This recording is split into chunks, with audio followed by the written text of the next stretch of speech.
Here they are, the Quiz Kids, brought to you by the makers of Alka-Seltzer and One-A-Day brand vitamins. Coming to you today from Denver, Colorado.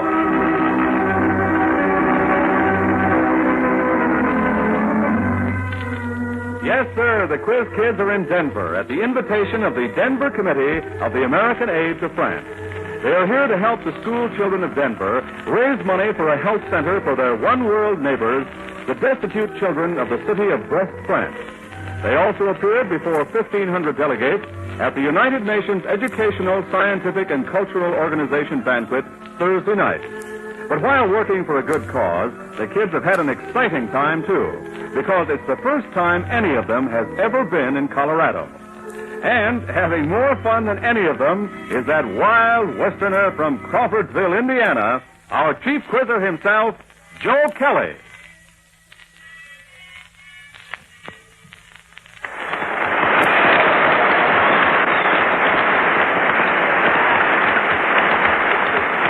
Thank you, Bob Murphy, and hello, everyone. Well, the kids and I certainly have had a fine time here in Denver.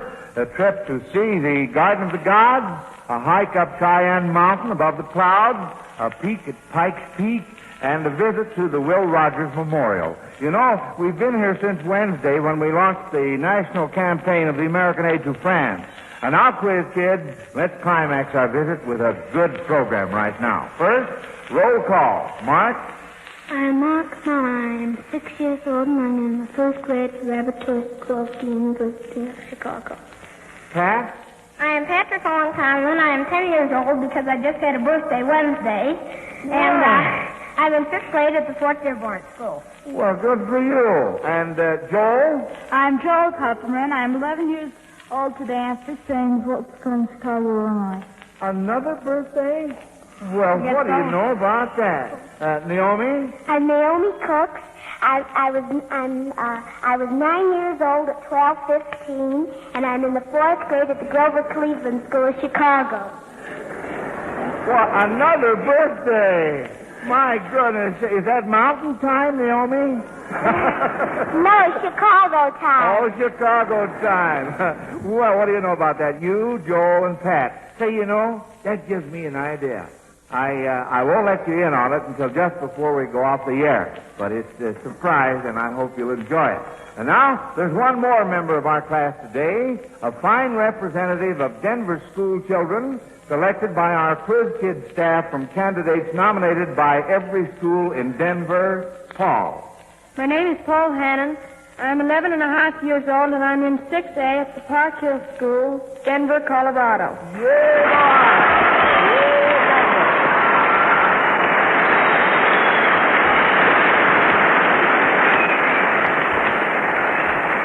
Well, Paul, we're mighty happy to have you with us. Now then, let's get down to brass tacks. Got a lot of questions here. You know, Denver, among other things, is famous as the Mile High City.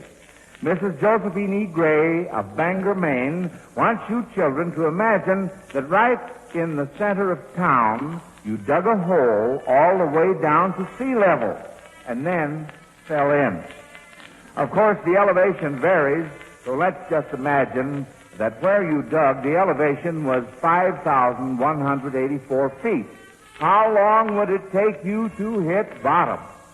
Joel. Well, square root of 5184 is 72. So therefore, 72, 4 into 72 is 18, so it'll take you 18 seconds. 18 seconds is absolutely right. Good boy, Joel.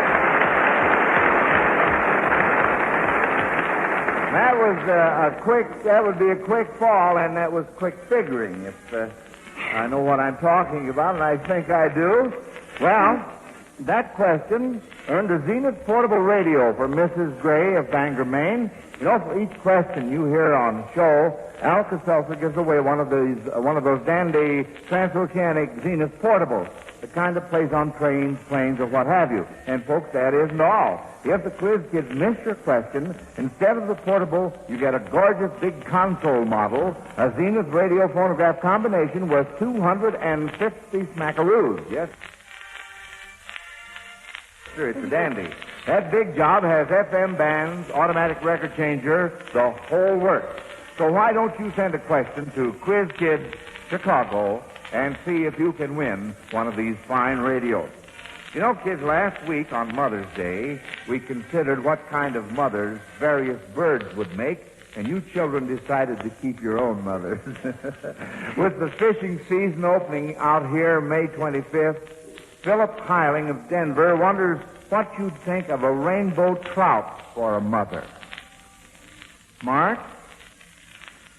Well, I'm not sure it's the rainbow trout, but the trout, the mother lays its egg, and the baby is called a fly, and if she comes along near a baby fly and she can catch it, she'll eat it.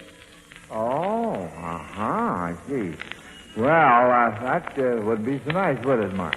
No, that's... Not a bit. No. Say, by the way, Mark, tell me, son, how do you feel about fishing? Do you ever feel sorry for the fish? Kind of. Sometimes. Kinda, huh? I see. Well, I just want to know how you felt about that. I knew you kids were anxious to see an Indian when we came out west here, so you're going to see an Indian. Now, we have backstage a real Cherokee Indian warrior in war paint and full regalia. And his name is Mr. Walking Stick. And he's going to help us with this next big question. Folks, I want you to meet Mr. Walking Stick.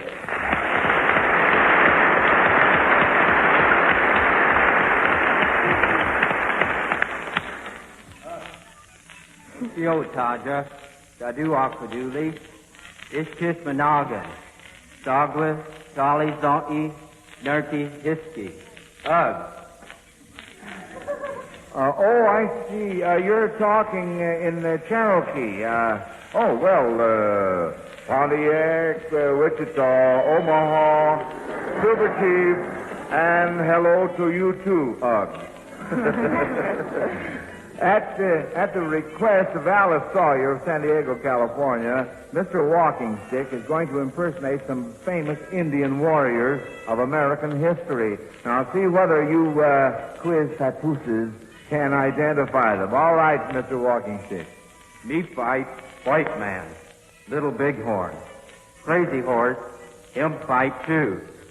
Me cross border, Canada, come back, get arrested. All right, Naomi. Could that be Sitting Bull? Sitting Bull, that's absolutely right. That's correct. Now, here's the next one. My brother, prophet, him say, want all Indians to fight white man. We go Wabash River. My brother say, come on, to Governor Harrison. White man win battle. Joel? Tecumseh. Tecumseh. That's correct, Joel. Well, thank you very much, Mr. Walking Stick. By the way, is there any question you'd like to ask the children before you leave? Yes, Joe. I'd like to ask them what they think of their ancestors for taking this country away from the Indians. All right, children. Now, there's a little discussional question. Naomi. Well, I don't think it was right, but they should have given the Indians a right to have their own land and not take it away from them without paying them.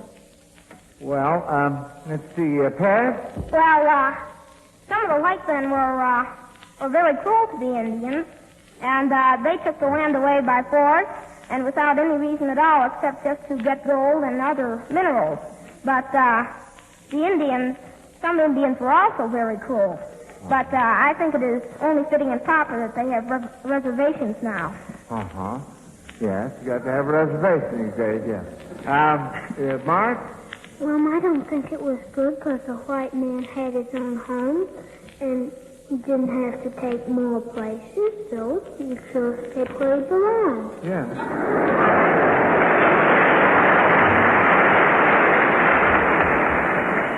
Yes, sir, Mark. Paul? We wouldn't be on the quiz, kids, if the white man hadn't taken the land from the Indians. It's a discussional question, though. That's right, Paul. That's right. And Joel? Well, in my mind, the white man's the big bully, and the Indian is the little guy who fights his guns to keep what belongs to him. Uh-huh. Well, Mr. Walking Stick, what do you think of those answers? Oh, personally, I'm glad the white man did come. The Indians were not exterminated. There are more Indians now than there ever were then. And I, for one, like electricity and a real house better than a campfire and a wigwam. That's pretty good. Well, I should tell you, quiz kids, a little more about Mr. Walking Stick. He's the only Indian we could find in Denver. He has a bachelor's degree from George Washington University. He's now working on his master's degree in social work at the University of Denver.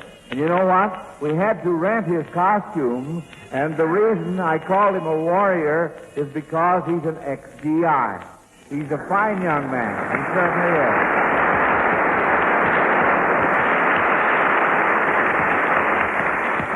And he's doing a lot for his people in improving their educational facilities. I think we ought to have a big round of applause for the real Mr. Walking Stick.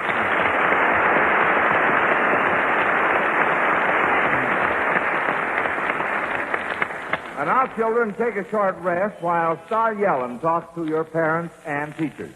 Well, I'm sure that you parents and teachers will agree with the child psychologist that every child needs a strong sense of security to protect his mental health, which is, of course, a big factor in his physical health. And you'll agree, I think, that a child's greatest security comes from parents and teachers who remain steadfastly patient and calm and understanding. Now, in that difficult job of yours, I believe sincerely that every now and then Alka-Seltzer can lend you a helping hand. On those hectic days when everything goes wrong and a headache or an upset stomach comes along, it's naturally harder for you to remain calm and patient with high-spirited children. So take a minute out, relax, and let Alka-Seltzer help you get relief from those annoying complaints that are nagging at your temper. Yes, drink down a glassful of sparkling, refreshing Alka-Seltzer and see how quickly it helps you feel better. You can buy your Alka-Seltzer at any drugstore in either the 30 or 60-cent size. You teachers will find it's a smart idea to buy not one, but 2 packages. Keep one in your desk at school and the other one at home. An extra package on the side keeps you always well supplied. Thank you, Star. You know, we usually refer to explorers by just their last names, such as DeSoto and LaSalle. But now, Maxine Lewis of Colorado Springs wants to know how you children would refer to a geographical place if it were known by the full name of the explorer who discovered it. For example, Lake Champlain would be Lake what? Pat? Samuel D. Champlain. That's right. That's the idea. Now then, try this one. How would you refer to Pikes Peak? Paul? Zebulon Montgomery Pikes Peak. That's right, Paul. Good boy. That was his name, all right. You know, all of us could immediately name our grandfathers, but most of us would have to think a bit to name a great-grandfather. Well, that's what Emmylou Hendricks of Indianapolis, Indiana wants us to do, not about your own family, but biblical families. Now, if you were King Asa, who would your great-great-grandfather be on your father's father's father's side? Now, there's one to untangle. If you were King Asa, who would your great-great-grandfather be on your father's father's father's side? Joel? David. David is right, absolutely. That's right. I didn't think you kids were going to get that one. Now, Mrs. Mary Moore, who lives way back east New York City, wonders how certain words are pronounced in Colorado. According to Westerners, what is the proper pronunciation of C-O-Y-O-T-E? Paul? Coyote. Coyote. That is riot. Riot. Right, yeah. Here's the next one. C-H-A-T-S. Naomi? Chap. What did you say, honey? Chap. You say chap. Paul? Chap. Chap. That's right. That's correct. So many people do refer to them as chaps, but of course they are pronounced chaps. And the next one is R-O-D-E-O. Joel? Rodeo. Paul? Rodeo. Rodeo, that's right. Rodeo is correct. And, of course, you notice I said Colorado instead of Colorado or Colorado because I was told here to say it that way or not at all. So it's Colorado with me. Yes, sirree. With the UNESCO meeting here, we are thinking today about children in other parts of the world. The Reverend W. Werning of Lockwood, Missouri, says that some of our favorite characters in children's literature aren't Americans at all, but are from other countries. Now, if you could meet these characters, how would you greet them in their native tongue? Pinocchio is the first one. How would you greet Pinocchio? Joel? Well, I don't know how to greet him, but he's Italian. Yeah, he's Italian, so how about it, Naomi? Well, I don't know how to greet him, but I can say goodbye to him. All right, I'll accept the goodbye. Adios. That's right. That's very good. You could say, como sta? That was the greeting when you first met him. Uh-huh. How about Jack of Jack and the Beanstalk? How would you greet him? Jack of Jack and the Beanstalk. Pat? Well, wasn't he in England? Yes? Well, then you just say hello to him. That's what you say, yeah. You say, hello, Jack. How are you? Hmm? How about Puss in Boots? How would you greet Puss in Boots? Paul? Isn't he an English character, too? No. No. Naomi? I'd say meow.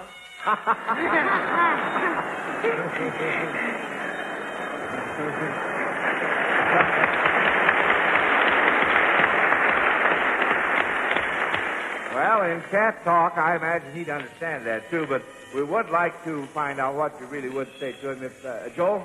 Well, I think he's French. I don't know what French for That's hello right. is. Yeah, he was French, so... Naomi? Je suis enchantée de faire votre connaissance. Oh, dear. Oui, yes.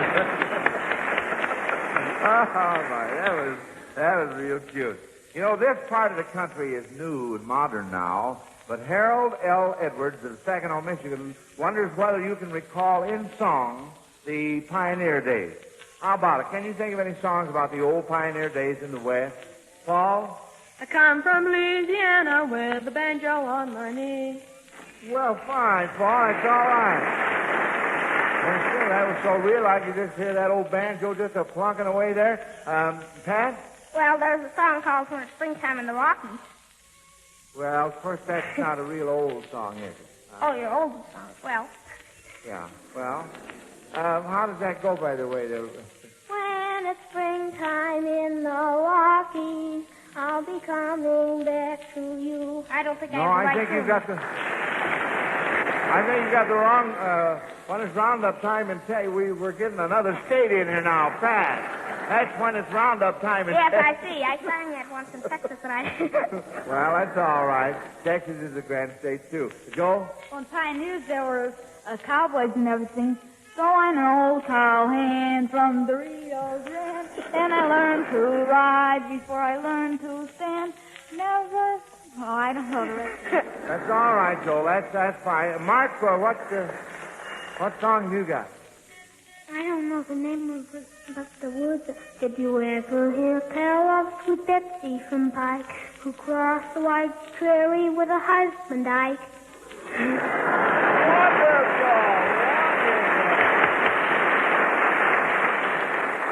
Sweet Betsy from Pike. That's a dandy. Paul? I'm not sure whether this is pioneer, but... Oh, my poor Nellie Gray, they have taken you away.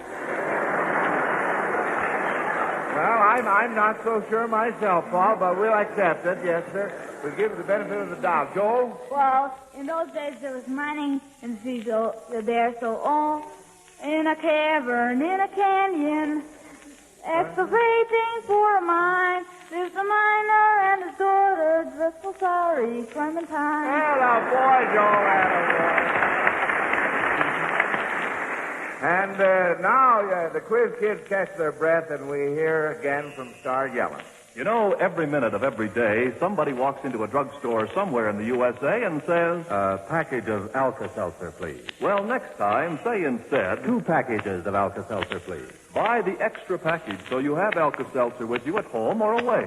Alka-Seltzer offers you extra benefits. Extra fast relief because it's all dissolved and ready to go to work the instant you drink it. Thus, its comfort reaches the trouble zone faster than some similar pain relievers taken in tablet form. Alka-Seltzer is extra effective because it contains a dependable analgesic to relieve pain, plus an effective alkalizer to help the discomfort of an overacid, upset stomach. Alka-Seltzer is extra pleasant because it makes a sparkling, effervescent solution refreshing to the taste. Alka-Seltzer offers you extra value because it is one product that's good for so many common ailments. Get an extra package of Alka-Seltzer the next time you're in the drugstore. It comes in 2 sizes, 30 and 60 cents. Keep one package at home and the other at work. Or tuck it in your car or your suitcase when you travel this summer. Whenever you need its comfort, have Alka-Seltzer handy. That extra package is just like a spare. When one of them's empty, the other's right there. You know, folks, since we're here in the interest of helping France, we've invited the national chairman of American Aid to France to help us with this question. And here she is, Madame Davey.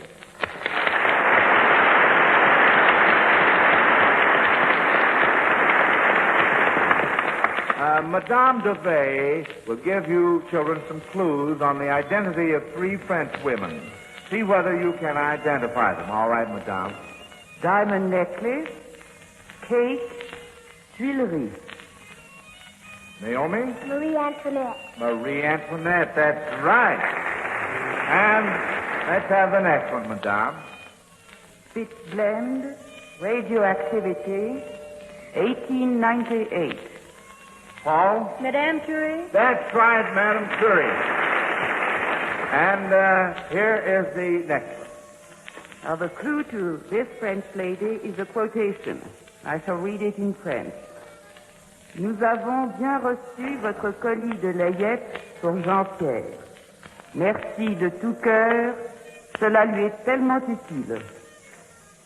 Naomi? Well, you said something about Layette and Jean-Pierre, and that sounds like a letter that was sent to my mother from my cousins in France. That's right, honey. That's right. Uh-huh. With a cute little cousin in France, Naomi has been very interested in this project. And thank you, Madame Duvet, for helping us. And, of course, you win one of those Zenith portable radios for your question, you know. Oh, thank you, Mr. Kelly. And would you mind sending that radio to the Denver School Children's Youth Center in Brest, France? Well, that's exactly what we'll do. Thank you very much, Madame.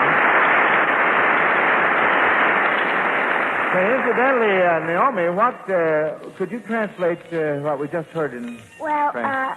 It was something. I think it was the package the Layette you sent for little Jean-Pierre was very useful. I know it said useful, and thank you very much. That's very fine, Naomi. That's very fine. All right, now. This question is from Mrs. Estelle P. Slaughter of Greenville, South Carolina. It's an easy one, something you all know about. Cooking utensils. What cooking utensil would you find on a baseball diamond? Paul? A plate. A plate. You certainly would. And that's the idea. Joel? A platter. A what? Well, they call it on the platter. Also, platter. The platter. You mean the base? Is that... Yeah. Huh? Yeah, that started the whole field. Oh, I see. Well, that's all right. Naomi? Well, this isn't a cooking utensil, but the batter. Well, that's one I hadn't thought of. Now, how do you like that? course, that you have to put that in the cooking utensil. Naomi again. Pitcher. Pitcher, that's a good one. That's a dandy. Now, what cooking utensil would you find on a football field?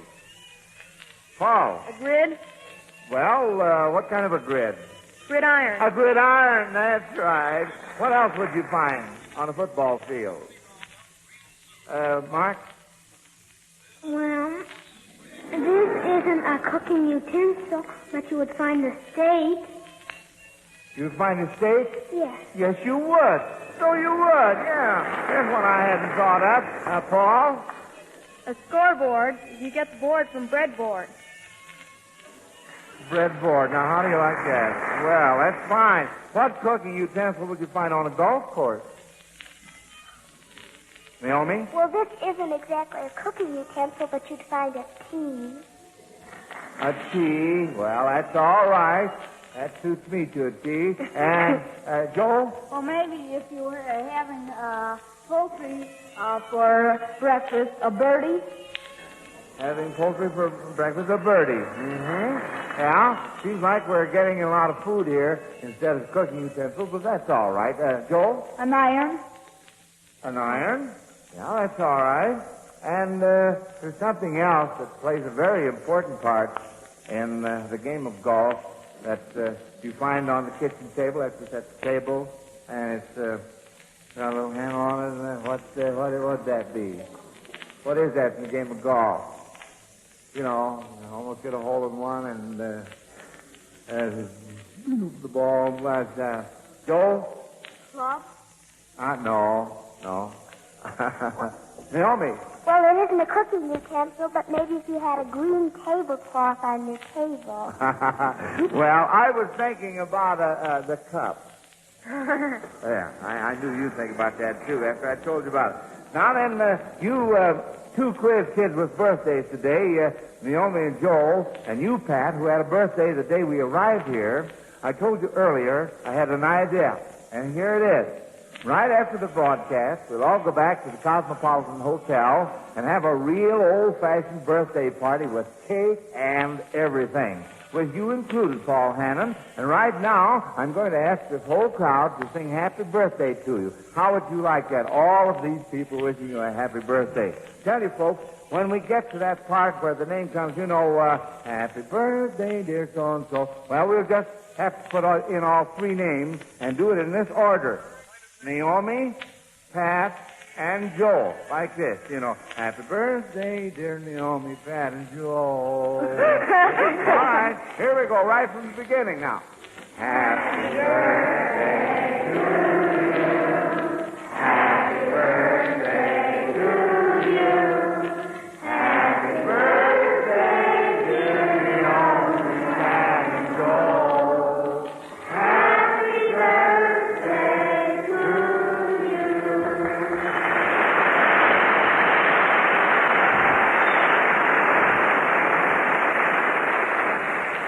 Uh-oh, there's the bell. And again, I want to thank you, Paul Hannon, for being our guest quiz kid today, and also the entire city of Denver for its wonderful hospitality. You know, it's nice to know that the city of Denver hasn't forgotten that during the war, the underground in Brest, France, rescued 19 of Denver's flyers shot down behind German lines.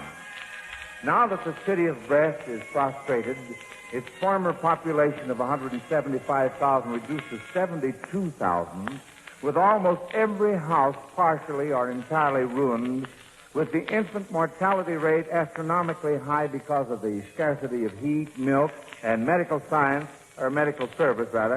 it's so nice to know that Denver school children remember and are helping their friends in Brest.